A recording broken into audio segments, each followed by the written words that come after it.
All right. The last natural cause of climate change that I want to talk about has to deal with the formation of glaciers. So, if you recall from an earlier video in this module, we talked a little bit about how glaciers have been shrinking near the North Pole. Now, I'm actually going to be fully transparent with you to say that that isn't necessarily the case in the South Pole. One of the big reasons why is because the North Pole is ocean, and ocean waters are barely near that freezing mark as it is. So it only takes a tiny little bit of warming to trigger a lot of melting. Whereas in the southern hemisphere, the North Pole is all land. And the North Pole, the South Pole is all land. Oh my gosh. The South Pole is all land.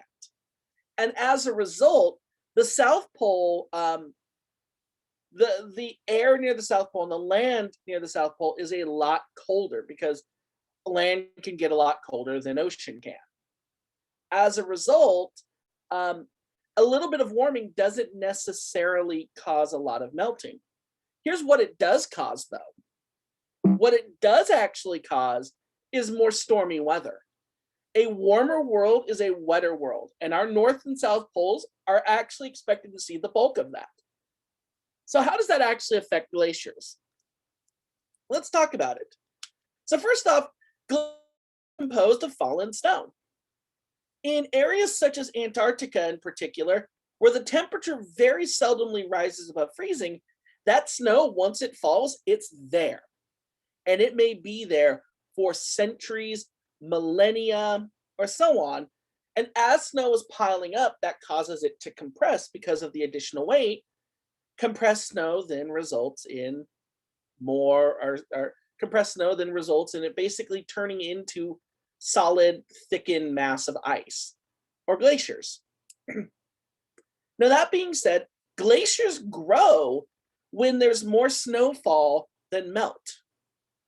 So glaciers grow when there's more snowfall than melt. Glaciers shrink when there is less snowfall than melt. Well, here's the reality. In the North Pole and in the Northern Hemisphere, the rate of melt has increased substantially because the temperatures really aren't that cold to begin with.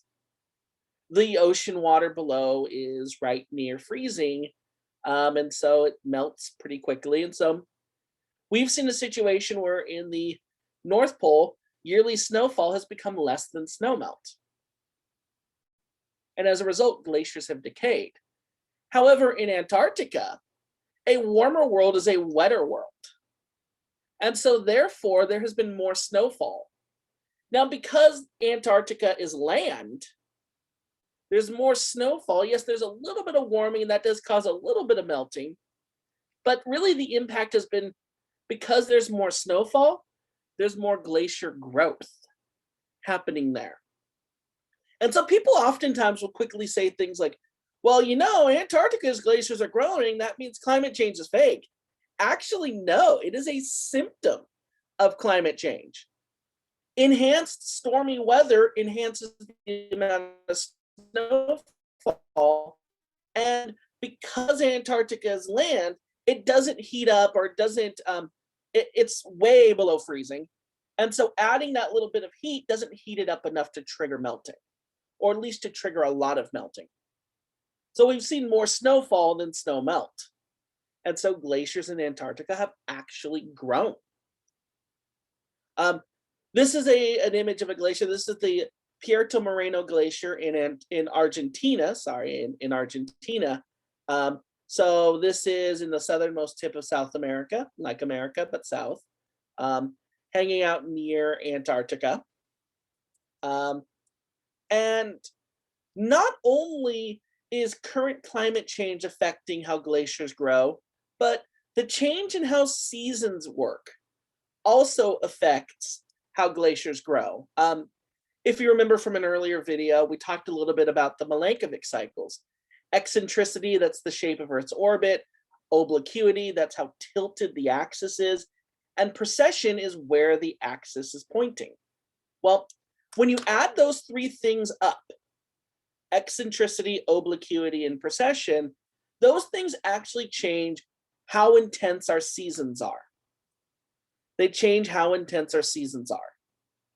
What that actually does is that actually triggers glacial advance in some cases. So for example, if we end up seeing a smaller tilt, that means that seasons are going to become less intense.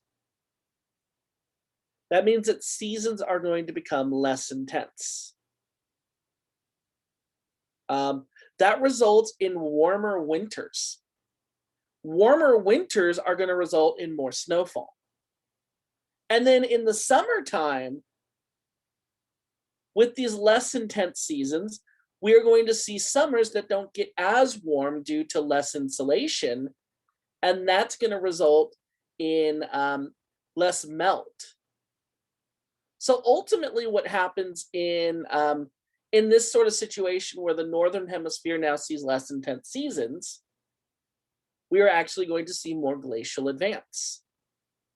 On the other hand, when the tilt becomes greater, or we get to the point where in about 11,000 years, where the direction of Earth's tilt has changed to the point where we're actually experiencing perihelion in July rather than in January, we're going to see a situation where we're actually further from the sun in winter, closer to the sun in summer.